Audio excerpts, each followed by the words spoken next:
Hey, Joeli, thanks for talking to me today. Hey, thank you for having me. I'm so excited to be here with you and talk about something that makes me happy. Oh, we're so excited to have you. So everyone who's watching, Joeli and I had the privilege to work together in Charleston, South Carolina. She's absolutely amazing. She taught me everything I know. I miss her dearly, but I want her to introduce herself and tell us all about what she's been up to in Charleston. Thank you. I miss you. You guys have a powerhouse over there in Ohio. Thank you. But so I'm Joeli Valladares. I am a bilingual BCBA.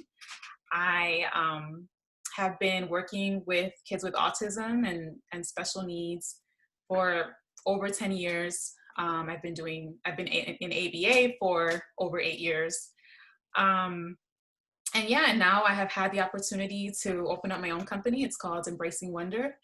And it it's going to be an adventure because it is it's made up of love for families and serving others. I love it. Yeah, Embracing Wonder is so awesome. I know that this is like a super passion project for you too. Um, so can you tell us a little bit more about what Embracing Wonder is getting ready to do? You know, where are you going to take this? What's it look like? Okay, so yeah, so Embracing Wonder, it just, the focus is on families, on building up families to create connections that will allow the child to grow into an independent child uh, that's going to give to the world, right?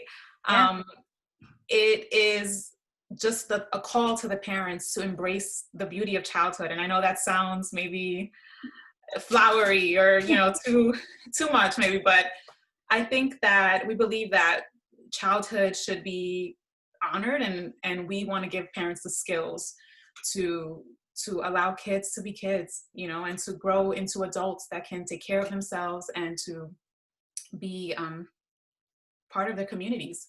And so Embracing Wonder provides parent coaching services Hmm. to families that have children with autism and without.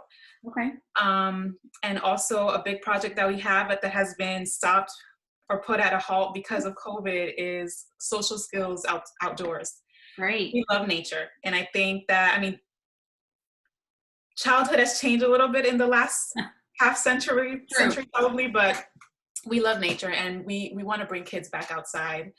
I have a master's in public health, and I mentioned that because we believe in promoting health in the child, looking at the child as a whole. So increasing that physical activity, Right. eating better. Sometimes we kind of put those things on the side because we are learning how to talk and how to make Mhm. friends. And I get that that's so important, but we have to make sure that we're not neglecting other parts of health. And so I think that with our social skills, we'll be able to create those connections with other kids, but also we'll be exploring nature, getting the benefits of being outside Yeah. and improving health in general. So those are the two main things that Embracing Wonder is doing. And a big part of it is also that we are trying to really work with the Spanish speaking community here in Charleston. That's fantastic. Thank you. That's absolutely fantastic. That's wonderful. Now, Charleston's one of the best places I think that you could do a lot of outdoor nature stuff, right? Yes. And have So very few rough weather days. yes, Maybe we've too. been getting some rain recently, but something like the Danish say, or I don't know if it's the Scandinavians say, there's no such thing as bad weather. Yeah, true, So true, we have puddles and kids love puddles. So yeah, true. That's great place to do awesome. it. That's awesome. So you spoke to something, and I want to kind of explore that a little bit more. I know that our main topic is your specialty, which is the overall umbrella term of play. But you kind of touched on something I want you to maybe elaborate on a little bit more as we start to talk about your specialty, and I want you to really dive into that. But you talked about how a lot of times we do work with kids that have very serious behavioral concerns or medical concerns, whether on the spectrum or off the spectrum, where we're targeting vocabulary and we're targeting speech for a non-vocal verbal kiddo. So you're right, this whole component of being a kid starts to kind of go out the window. So kind of, I know for certain we have some parents out there who specifically are kind of struggling with this right now. As you talk about your specialty of play, how could you speak to those parents who, don't want to lose out on their childhood with their kiddo, might not know how to play with their kiddo, and is also trying to target something as important as just speaking or communicating, whether it's through PECs or augmentative device and all that.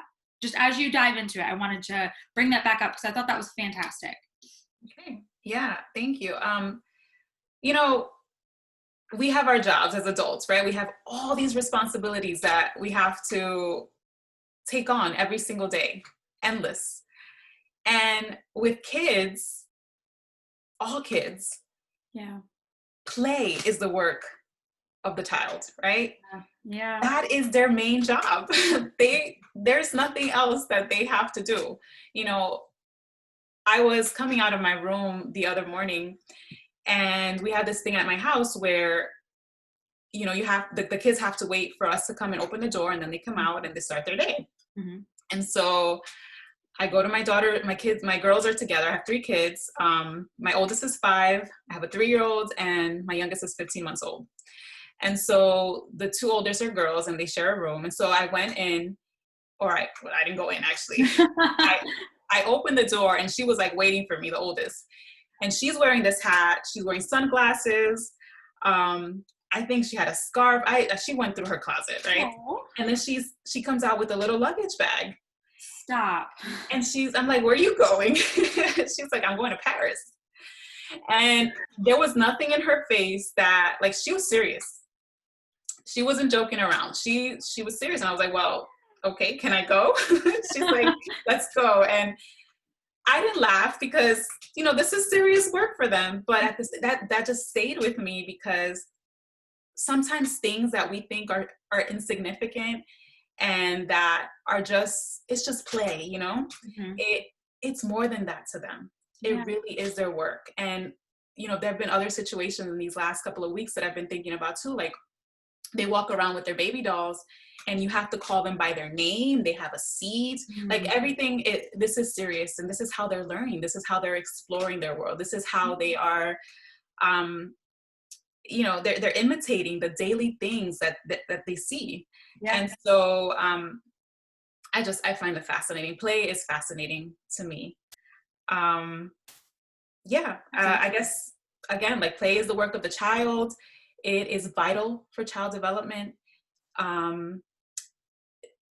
With play, they're learning how to learn. They're growing their cognitive skills in order to gain the skills other skills.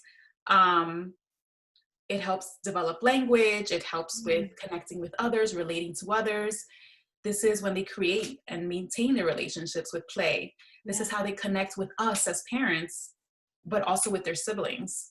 And for children with autism, having these play skills, research shows that it leads to better outcomes in their ABA treatment. And that's what we want. If we're putting all this work as parents, as therapists, we want it to work. We want to see the fruits of our labor. We want this child to be more independent, to be able to communicate with us. Yeah. And lastly, play is just a way to, it's what makes them happy. True. These skills is what's going to help them gain hobbies later on. A lot of our kids with autism, parents are like what are their lives going to be later on? What are they going to be like? And let's give them the skills that they need to be able to gain hobbies later on, to have a job, to be a part of recreational activities for an improvement in quality of life, but also to make them happy, to have something that they can enjoy.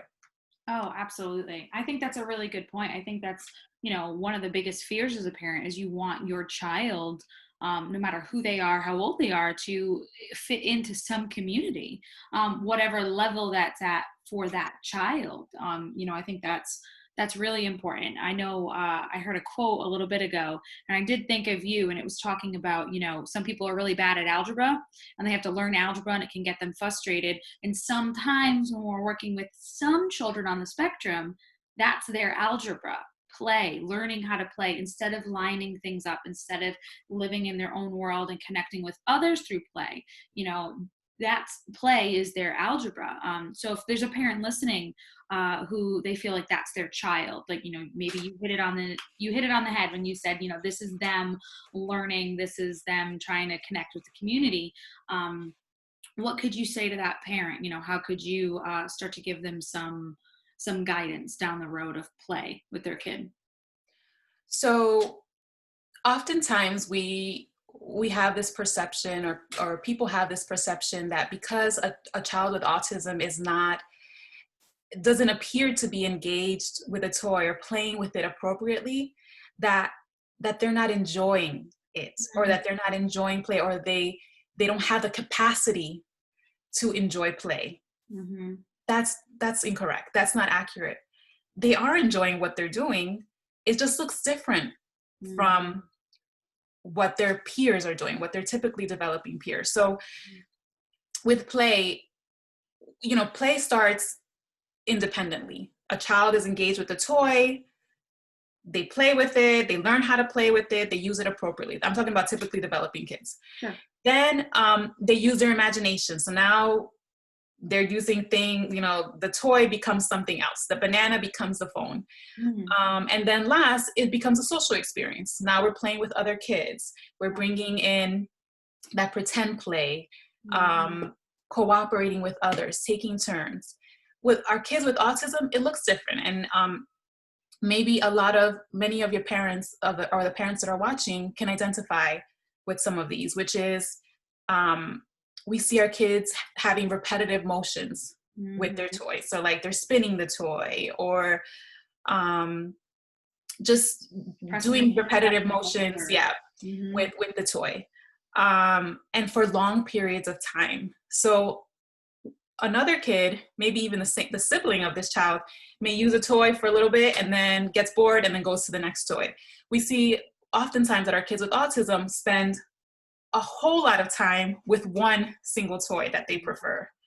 We also may see that the play is simpler. So they're still using the toy the same way they used it when they were 24 months old, and now they're 4 years old. Yeah. So they're not using that toy to develop new skills. Sure. Also, the toy is not, we mentioned this a little bit ago, but like the toy is not used in the way that it's supposed to be used or intended to be used. Mm-hmm. So we're lining up the cars, we're carrying the toys from room to room, or the car from room to room, instead of driving it. Right. And then we're not seeing very much pretend play with kids with autism. And often we see kids, they just want to play with their toy alone. With that, they're not seeking out people to play with. And so, yes, it looks different from the way that typically developing kids play. And that can be frustrating for a parent, especially if they have another child and that sibling is playing very differently. But I think that, and I think that frustration sometimes can make us feel like we don't know what to do. But I'm hoping that today, like, we can think about the importance of play. It's not something insignificant. We need our kids to learn how to play because they need to gain these benefits that we were just talking about. Mm-hmm. That play brings, being able to develop, like there are like so many magical things, and we've done therapy together, so many magical things happen when you play. Yeah. And that sounds, again, right. It sounds like fairy dust here, right? Like, I love it to know it. Yeah. But that's what it is. That's what childhood is, right? That's what play is. And so we want them to learn how to play so they're able to gain those other skills that they need at that moment and later on in life. That's fantastic. Yeah. And so you were talking about what we can do. So absolutely. I think the main things, and I'm going to focus a little bit more on kids with autism, Yes. But to all parents, I want to say, and this goes for me and this goes for you, like, spend time with your kids, play with your child, make a time during the day, 15 minutes. You know, we spend 15 minutes on these things, you know? Yep. And I'm not trying to sound, I do it too. You know, we all do it. And so I think that's when we have to change our priorities a little bit. Yeah. And sit with our children. And there's a time for just free play, you know, just playing with your kids without putting demands on them. Yeah. And there's also a time for play that is also teaching something, you know, like a lot of what we do in therapy. We play, but we're bringing in those skills. We're trying to teach our kids those skills in that natural setting. Right. And so for our families that have kids with autism, the first thing I would do is try to see or figure out, and most parents know this already, but like figure out what it is that kid loves to play with. Yeah. What does that kid, what makes that kid smile or cheers him up when he's upset? What does he look at or hold in his hand? What during, you know, in different parts of the day, during play, but also during mealtime, during daily routines, what are the things that child has with him that he enjoys? So some of those things. If you don't know, BCBAs,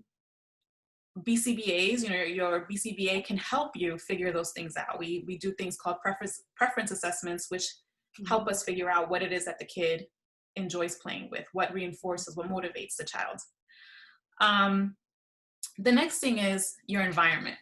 So arranging your environment, making sure that there are no distractions.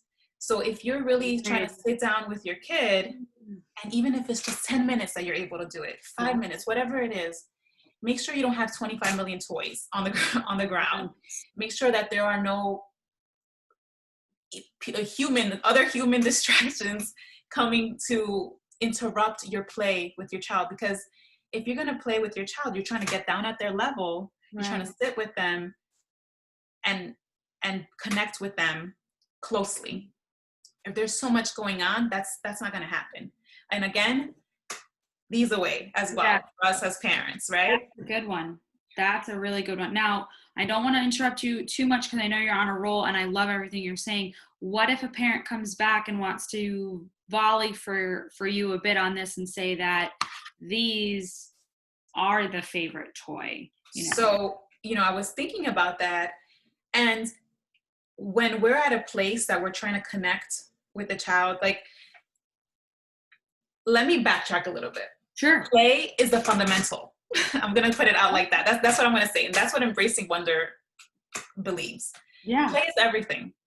You want to connect with your kid because play is just the job of childhood and is everything in childhood. You want to connect with your kid, you have to get down on the floor and play with them. You're going to have to, that is the way you're going to connect with them. Yep. And if at this moment, this thing or the iPad is what has your child's attention, then that's where we're going to start. Right. Sit down with them and see what they're doing. And I'm going to get to that as well, but like comment on what they're doing. Oh, I see that you're playing this game and this is happening. Yeah. But bringing yourself to that place where, and I'll skip ahead a little bit, you're following that child's lead in trying to play and at the same time connect. Yeah. Once we're doing all of this so that child trusts you, so that child can feel like, hey, my parent is with me. My parent sees what I'm doing. These are all things like ABA is about positive reinforcement. These things are reinforcing for the child. This motivates the child to do what you ask them later on. Like parents ask, so my kid tantrums, what do I do? I'm so tired of this and my kids can't behave. So let's go back. We need to start connections again, because the only way they're going to listen to you is if they're connected to you for the most part, you know? And so this is what this is all about. And this is what we do as therapists as well. We pair with the child. We want to be that person that they're excited to see, that they want to play with, that they're okay with, you know, having skills taught because they trust us, they want to be with us. Right. And so start where they are is what I would say. Great. Yeah, Fantastic. so follow I follow didn't their mean to lead. make you jump ahead by any means, No, but I I think that was perfect. That was a great answer. So think that, thank you. That's going to be super helpful, I'm sure, for a number of parents.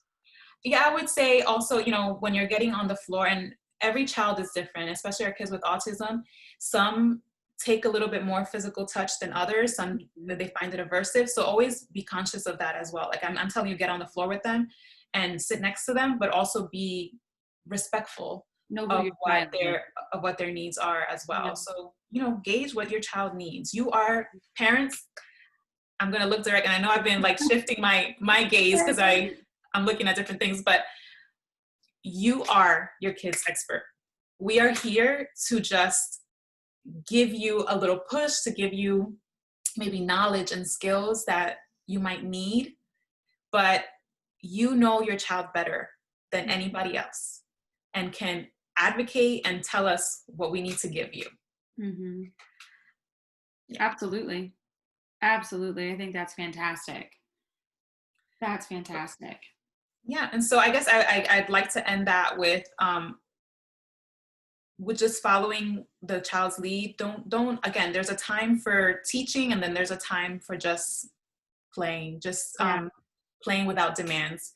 And remember that if we're constantly also like putting demands on the child, and I know that we want our kids, or particularly our kids with autism, to gain those skills, right? We want to do everything possible to implement Yeah. what our ABA therapist or our behavior analyst is telling us to do. So we're gonna work hard with our kids. I understand that, believe me.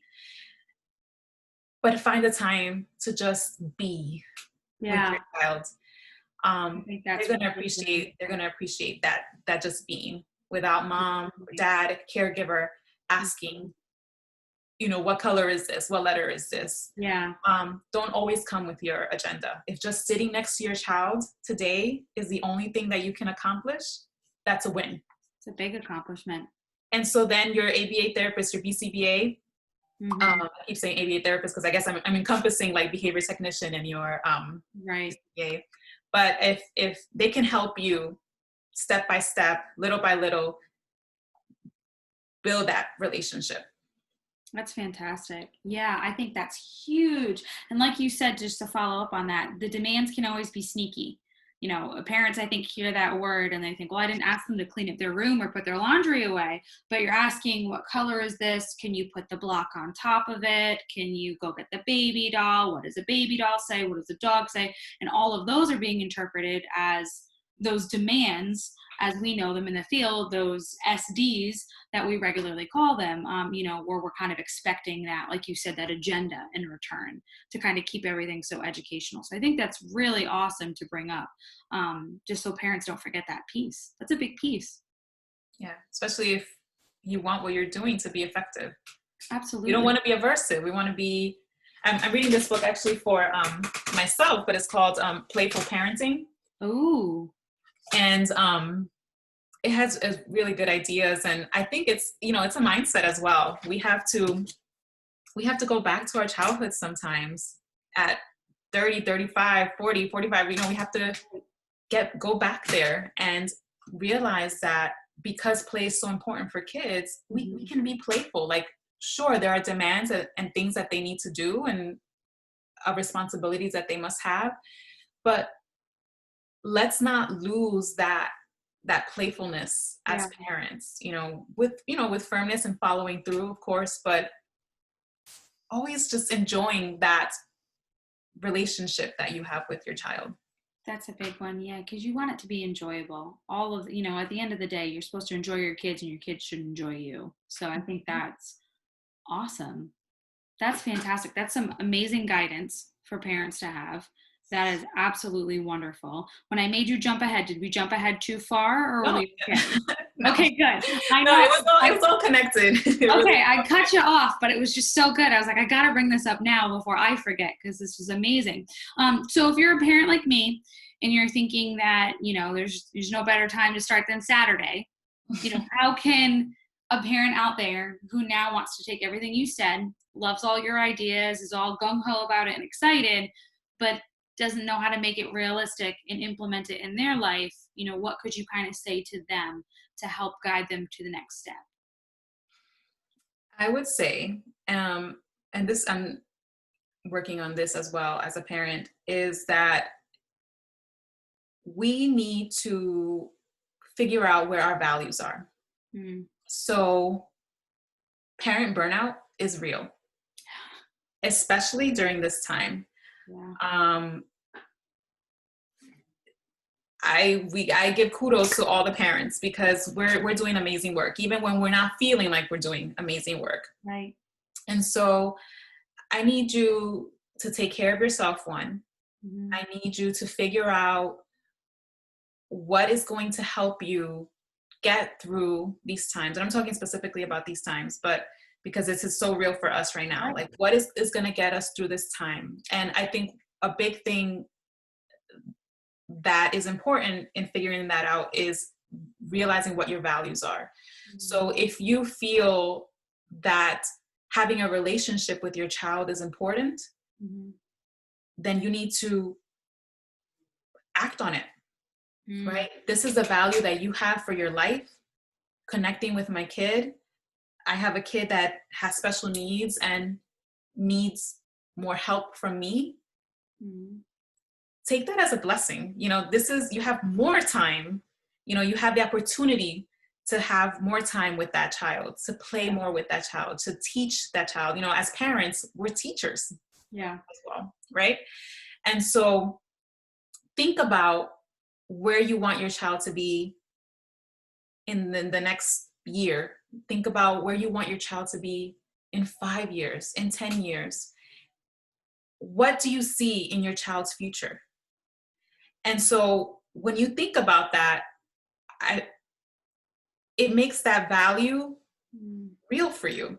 Yeah. And so once you have that value, and I mean, I'm simplifying it, right? Because Sure. there's just so much more we can go into. But when you have that value, you're able to put it in the forefront and make whatever goal you have. So in this case, I want to play more with my kids. I want to put this into practice. So tomorrow, when I'm feeling really tired, or when I have all these things that I need to do, Right. I'm going to think, hey, Joeli, I really think it's important that Mia learns this. Right. So I need to do this. I need to sit down and play with her. Right. I want her to be successful in life. I see her doing this. So that means that I need to sit with her. I think we need to take care, and I know this, many parents know this and it's hard to implement sometimes, but we need to take care of ourselves and know what it is that is important to us in order to be able to take care of our kids, to give them the things that they need. Absolutely. I think that's super important. That's fantastic advice, and that's fantastic guidance to get them to the next step. Yeah, and I think if you already have a BCBA, talk with your BCBA. Mm-hmm. Make sure that, you know, your goals are a main part of the behavior plan, of the interventions that you're using, because in the end, it's our job as parents. And I keep switching roles here, and I'm a BCBA, but also a parent, but it is our job as parents is to make these things happen. You know, they're only with ABA therapists or behavior technicians and BCBAs for a certain amount of time. But in the end, it's our job as parents to get these things going. Yeah, absolutely. Absolutely. And it's no easy task sometimes. So I think. Yeah. And so that's where the BCBA comes in and can absolutely break that down for you, or Amanda can break it down for you so that you can get those things done, get those small tasks going that will allow you to build up. Absolutely. No, I think that's fantastic. Now, we all know that you're a great resource for this, and that this is definitely an area where you and Embracing Wonder shine. If parents are looking for any other types of resources or guidance, you know, is that something that I could post below the video? Is that anything that you could talk about right now, kind of as we're closing out for them? So I recently was looking through a book, and I don't have the physical copy with me, but it's called Thriving with Autism. And it's a book by a BCBA, and she gives a lot of great ideas for parents, hands-on activities and fun things to do to develop social skills, language, Oh, wow. Yeah, it's called Thriving with Autism. I wish I had a copy in front of me, but really good practical stuff, step by step, tells you how to, do every single behavior, which is great for our parents. Sometimes we just want the action. You Right. just want to know what to do. The other resource that I like is this one. It's called An Early Start for Your Child with Autism. That's And awesome. again, another practical guide, I guess, that will just give you step-by-step ideas on how to work with your child with autism. Yeah.